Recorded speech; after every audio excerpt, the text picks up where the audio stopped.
Hello, and welcome to Slash and Fuck, a stupid sexy D&D podcast. As the title suggests, we are a mature podcast and we'll be dealing with adult themes and content as our story unfolds.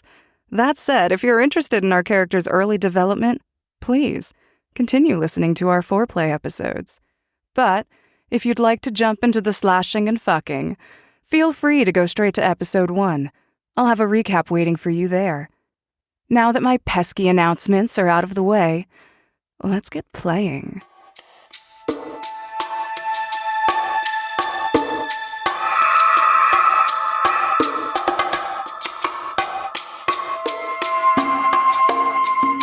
Hello and welcome to Slash and Fuck, a stupid, sexy D&D podcast. I'm here with my players, Thea and Astris.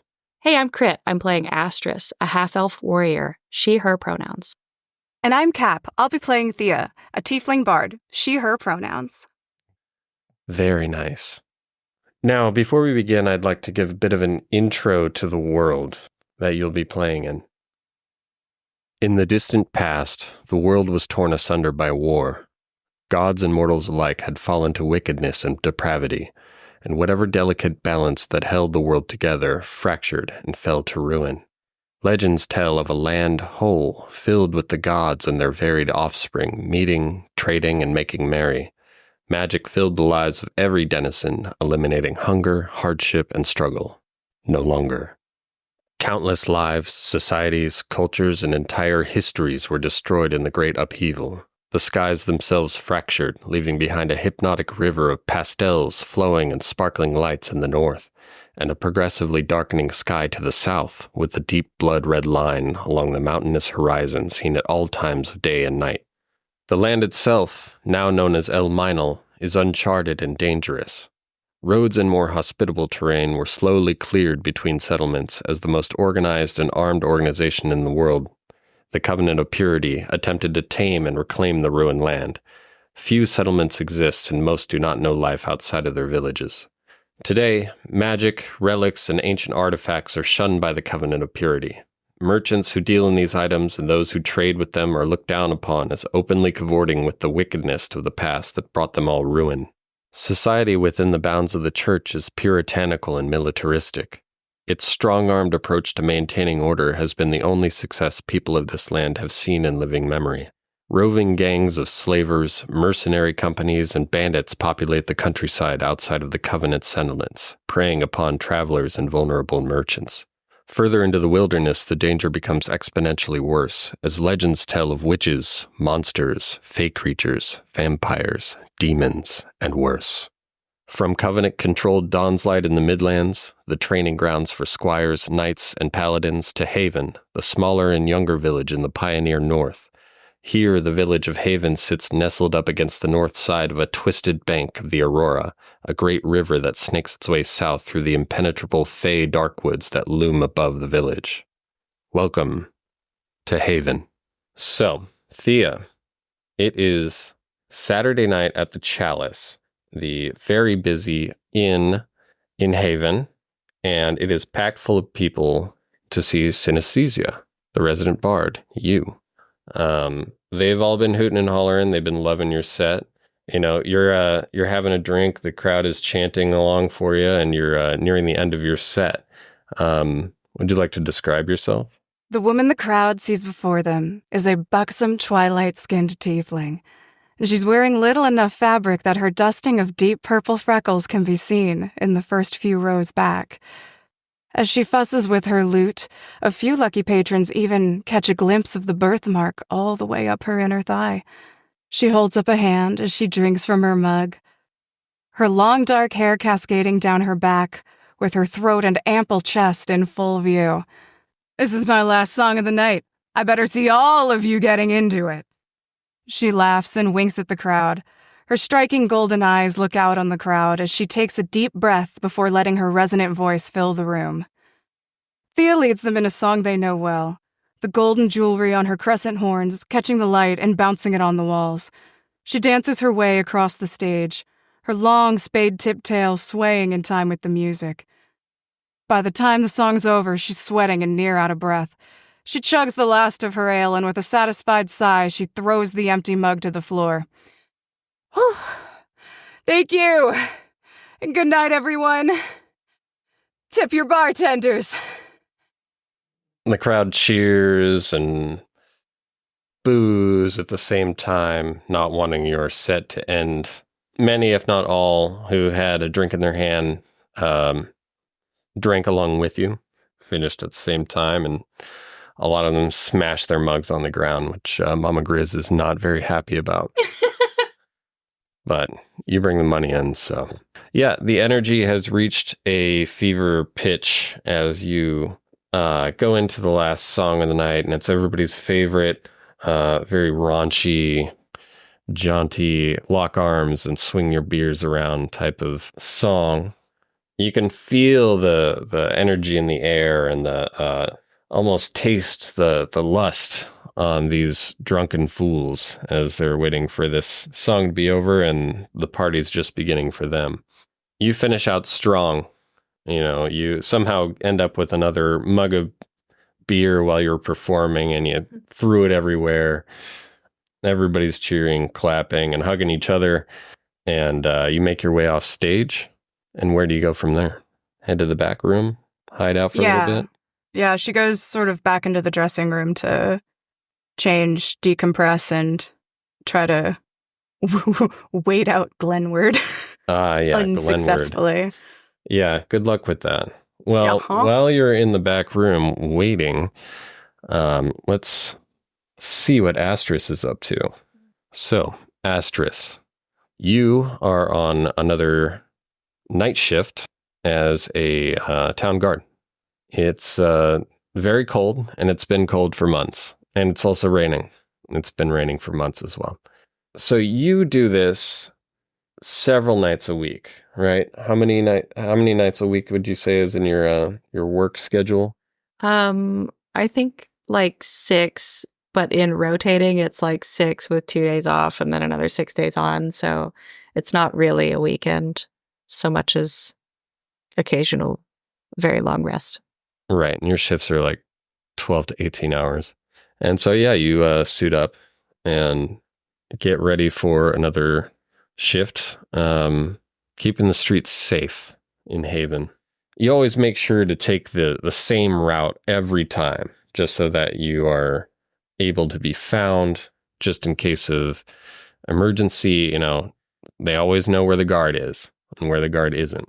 That's right. Consistency is key. Yeah. With being a guard. Starting your patrol, would you like to describe yourself? Hell yeah. As Astris prepares for her patrol, she stands short yet muscular, a result of years of training. Her fixtures reveal her mixed human and elven heritage. Her pointed ears peek out from her bobbed hair. She's wearing a permanent magical chastity belt, and it's metallic, a skin-tight thong adorned with little filigrees. Over it, she dresses in lightweight linens, and instead of full armor, she wears a mix of leather and plate. Astris completes her kit with gloves, a knife, a buckler on her back, and a baton in hand. She steels herself by taking a deep breath, and with that, Astris is ready for patrol. Very nice. Yeah, you also stand out just in general, you know, as the makings of a knight and potential paladin at one point in your life had forged you into quite the athletic specimen. You aren't the tallest around, but you are quite strong, and pound for pound, probably the strongest in the barracks. I'm flexing. That's right. So everybody knows when Astris is on guard duty. That's a good feeling, you know. As you are heading out of the barracks into the cold, windy rain, it's really hard to make out much aside from the rain. The streets are dead and deserted. The only commotion that you can hear is from blocks away, and you know it's coming from the Chalice. It's Saturday night. It's always a party. Going by your normal route, you usually head in that direction. But yeah, as you approach the Chalice, you can see it. The lights are all on, and inside there's some torches that are still fluttering around under the overhang out front, and you can just hear a wall of noise, and it sounds like a crescendo of music as everything's all just coming to a climax in the party. Yeah, it looks fun, looks warm. Yeah, I'm definitely gonna pop in, just make sure nobody gets too wild. Pop my head in. I feel like this is probably normal for me. Yeah. Yeah, you open the door right as the final chord of the final song is being played and everybody's rattling out the final yeah. And as you walk in, you immediately get pulled into somebody locks arms with you and starts screaming, and there's spit coming out of their mouth, and they're raising their chalice to you. Ew.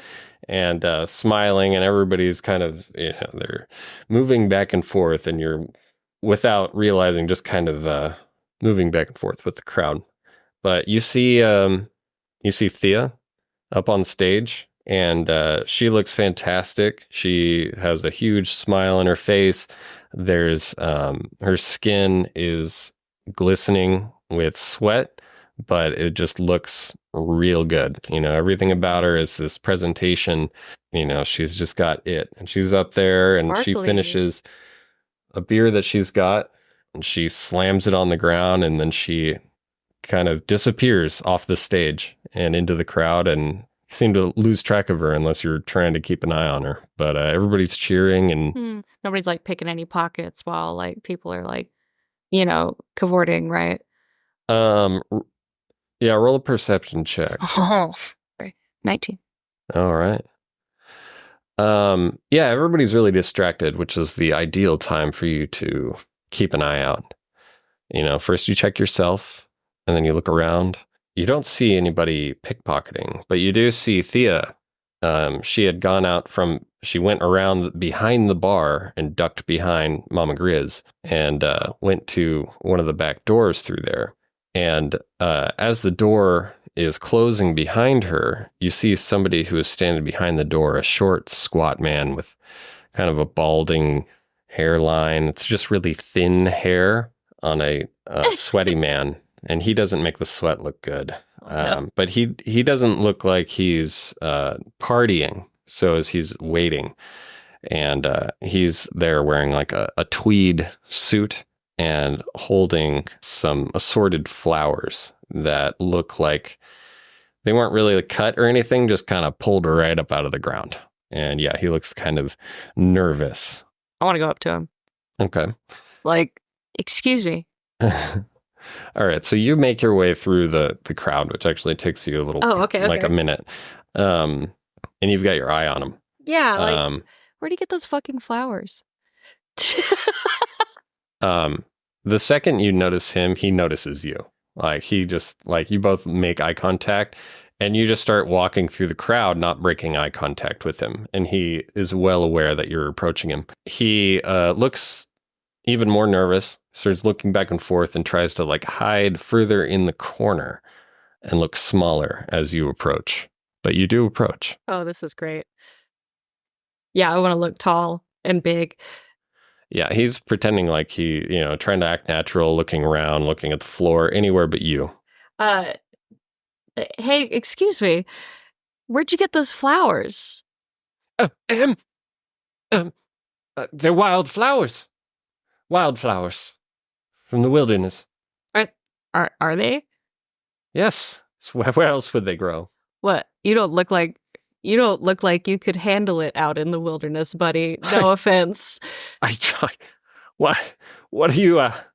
Why? I've never. What is this? I've done no crime. I don't know. You just don't strike me. What are his hands like? Well, they're clutched very tightly around these flowers, both hands. Yeah. They are white-knuckled around these flowers. He looks very uncomfortable, very intimidated. I want to do the classic, like, Sherlock Holmes, like, I want to look at his hand. Like, Okay. give me those. All right, roll an insight check. 7. 7. All right. You take a look at his hands. They're small and unappealing. Gross. I regret it. He's trembling a little bit, and he keeps looking at the door that Thea went through and back to you, and then to the front door and back to you, very nervously. I want to hold my hand out, like, he ought to give me those flowers. He looks around even more nervously. Front door, you, back and forth. And he opens his mouth to say something and then closes it again. And he looks very frustrated. And he takes the flowers and he hands them to you. But he looks sort of like an angry child, as if they were going to like smash them into your hand, but he just gives them to you. Yeah, great. And then I want to point at the door, like. Yeah, he's once he handed you the flowers, he stopped looking at you and started walking out. So he's slowly making his way through the press of people. Yeah, and you do notice a curious odor as he walks by, of like celery, maybe. Okay, if he's out and like Thea's, probably busy. I have this confiscated materials. Mama Grizz is Mama Grizz out? Yeah, she's still tending bar. She's doing less serving and more drinking at this point of the night. And then I give them to Mama Grizz. She's leaning up against the bar, and out of the corner of her eye, she sees you standing there with the flowers presented before you. I want to do a big gallant bow. So yeah, you're near the end of the bar on the side, and as you are gallantly bowing, Thea comes out of the back room, hits you in the behind. Well, hey there, sweetness. And let's have you roll a check here. See if you fall over. I'm not that strong. Roll an athletics. You smacked my ass that hard? Roll an If I did, athletics I'll be or an impressed. acrobatics check, because this came when you weren't expecting it. But Okay. you were like doing a very nice bow, and then somebody pushed you from behind. 19. Okay, yeah. So it hits you, and as it hits you, you just kind of stand up with it, and it doesn't, as the door comes up, it just like stops right at your back. Ooh. So you pull off the bow very, very nicely, but you are surprised that Thea's just suddenly behind you. Oh. What do you say, Thea? Oh, is Glenn gone? Yeah. Oh, you got really? Yeah, he I think he just stole these from somewhere, so Oh, yeah, he was holding those. does he do I'm this glad a you lot? took them. Oh, I mean, yeah, but he seems mostly harmless. I just kind of wait him out most times. He needs a talking to. Oh, and are you gonna give it to him? Mama Grizz comes walking up, sauntering really. And she's like, "Oh, my two favorite girls. Are those for me?" She looks at Astris. Yes, ma'am. Mama Grizz purrs as she takes the flowers from you. She looks you up and down, smiles, and walks away. Very sexily. Well, you're making friends tonight. Well, what else was I gonna do with this? Stolen goods, You could have given him to me. Can I pull a flower out of my belt like I saved it? Roll for cool. Roll for cool, because I'm not negative. I'll let you roll a wisdom check at disadvantage. Ooh, I like that. And if you succeed, then I'll say that you had thought ahead. Yeah, the truly gallant and wise think ahead for the maidens. Oh, that's sweet of you, maidens. Yeah, that was 13. Okay, yeah. You succeed. You pulled one off, saw Mama Grizz, and then held out the bouquet, and then you got nearly bumped into, and so you turned around and held it behind your back. Very smooth. Thea's impressed. She's never seen you be that smooth before. Well, you're sending my heart all aflutter, little one. Oh, it's nothing, really. Oh, it's something for sure. Astris is probably going to blush and not realize that she was flirting just now. I'm gonna take the flower and put it in my hair. Okay, well, I'm going to go on patrol now. Okay, stay dry out there. It's dripping wet. I will stay safe, citizen. Yes, sir. All right, so that turns her beet red. so you discovered something that makes Astris blush. Yeah, Excellent. extremely. Excellent. Astris makes her way out of the bar, Cool. I feel like Thea's probably wrapping up her night, maybe a beer to go, but she usually doesn't hang out too long after. Yeah, you hang out for a little while, probably chatting with Mama Grizz and some of the other staff, having a shift drink and counting your money. Yeah. Yeah. After work, you head out and you head down the main drag towards your place. It's still raining. It's not as crazy as it was earlier. It's just a steady drizzle, but there is some lightning off in the distance. So you're hurrying your way home. Could you roll a perception check for me? Ooh, exciting. 12. 12? Struggling with basic addition as always. Yes, 12. Okay. As you are turning corner up a little bit out of downtown, there's a flash of lightning up on the road out of town, and there's a little hill out there. And on the hill, you saw just the flash, the silhouette of a coyote up on the hill on the road. And it looked like it was looking right at you. And it was just for a moment. But something about seeing that coyote gave you a thrill, something very exciting about it, and it's just a wild animal. But that one made you very excited. And it's such a cool setting up on the hill with the lightning. It's so spooky and erotic. And yeah, I mean, you don't slow down too much. Still raining, but another crack of lightning and you don't see it anymore. You do make your way home. You're walking up the final stretch. There's a figure kind of huddled in darkness off to the left, a little out of sight. Can she like how tall or how big is the figure? Can she really make that out? Shorter than you. Shorter than me. But okay. kind of huddled, hard to tell in the rain. She'll probably sort of keep a distance and be like, show yourself. All right, so you slow down at a good wide berth and you say, show yourself. And the huddled, hunched figure starts to move and sort of creep towards you, reaches out and pulls its hood back. It's that man, Glenn, from the Chalice. And you see his hair completely wet, and he's looking at you expectantly, maybe with some hope and what would pass for doe eyes, I guess. But they're really watery, and he keeps approaching you, and he's like, "Send his Thea," and he reaches into his cloak, and he starts to pull something out of it. I'm gonna stop you right there. Glenn, do not undress.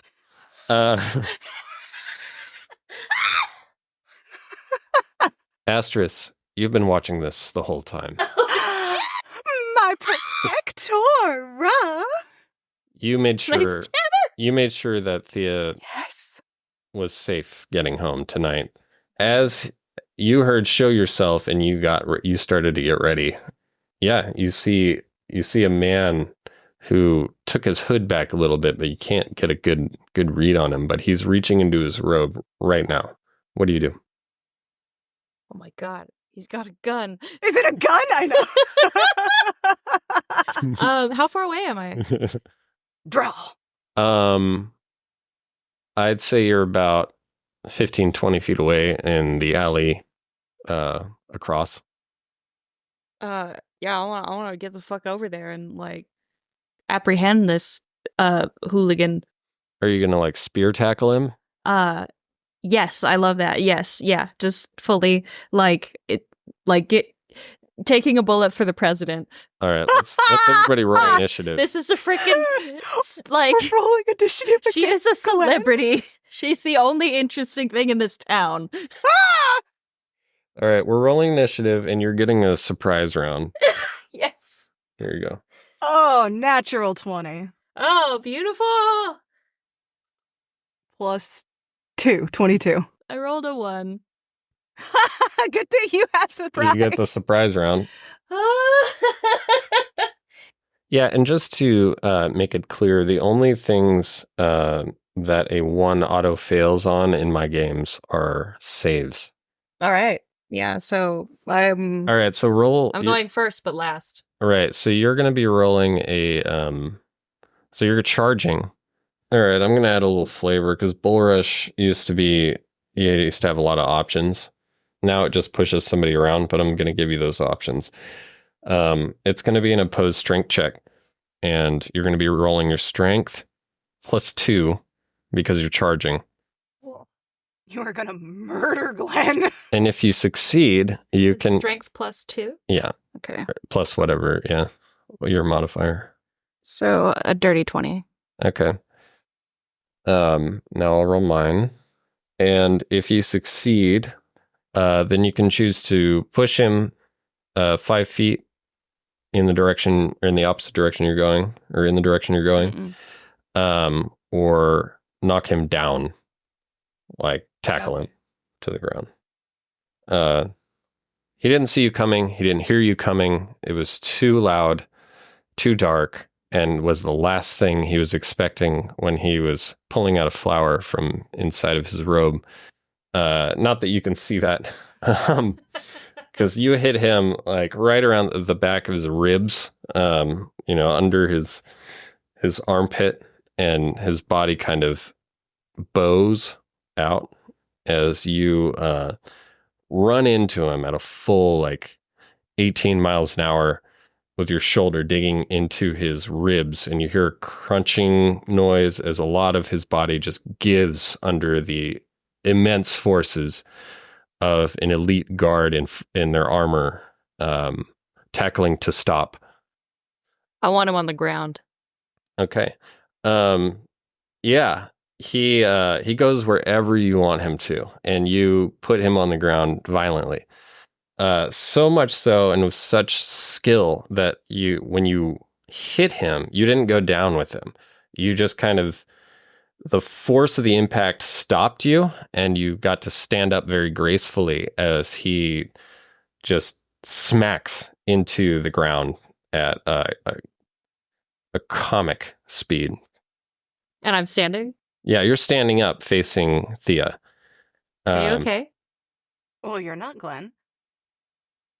No. Yeah, Glenn was replaced by Astris in the blink of an eye, and a sickly crunch. I feel like it takes Thea a second to catch up on what the fuck just happened in front of her. So she's kind of like, oh, well, you're not Glenn. And then she looks over and she's like, oh, no, Glenn.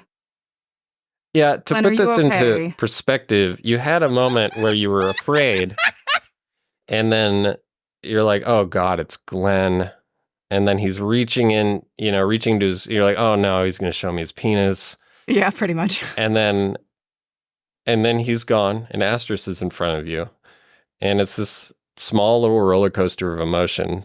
But yeah, as you look down, Glenn is gasping for air. And, he's got his hand out, kind of like hell. But he seems pacified. So she's going to lean down to Glenn and sort of be like, Glenn, I told you not to wait around outside my house anymore. I'm going to help you up, but let this be a lesson. Don't do this again. I'll rummage around in my music bag, my loot case, and be like, take this, rub it on whatever hurts. Do not wait outside my house again. He thank you, and he kind of crawls away for most of it, and starts to slowly get to his feet, but he's hunched over and heads off into the alleyway out of sight. Astris, that was a picture perfect takedown. Yeah. Yeah. Yeah, I'm just threat mentally neutralized. noting that one. Good job. Yeah. Are you okay? I'm better than Glenn, I can say that much. This is not the first time that he has decided to camp out in front of my house. So, thank you. I don't think he'll be doing that again. He really should see a healer, but That's his problem. Yeah, that is his problem. I gave him a salve. It'll numb the pain. That's all I'm on the hook for. And what was that? Was he showing you his penis? Oh, well, I thought he was gonna, 'cause he has before, but this was a flower. Okay, he needs more than a talking to. Yeah, you guys, as you were talking, you're moving towards Thea's house because it's still kind of rainy. Yeah, But you're like, that's true. I thought it was a flower, or it was a flower. You both laugh and look behind you, and you can see it on the ground, completely stomped on and just destroyed. Oh, fuck. Oh, that's so funny. And yeah, so Astris walks you the rest of the distance to your front door. Well, thank you for seeing me home. I feel maybe the safest I have felt in a long time. Good. I live to serve. I gotta ask, though. Were you following me, sweetheart? No, that's the same patrol I always do. Uh-huh. Yeah. You take care of yourself. Good night again. And she sort of slips into her house. In the sexiest way possible. Shook. Yeah, the door closes, and Astris, yeah, you go to walk away. Can I get a perception check? 7. 7. Yeah, as you leave to finish up the rest of your guard duty shift, you hear a crack of thunder, and there's a flash of light, obviously the lightning around you. But in the thunder, you think you can hear a coyote laughing. And that's where we'll end tonight.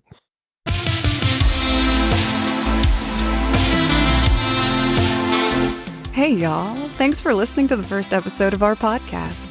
The next episode is out already, so you can click on over and listen right away. And if you enjoyed your time here, we'd love it if you could rate and subscribe wherever you're listening.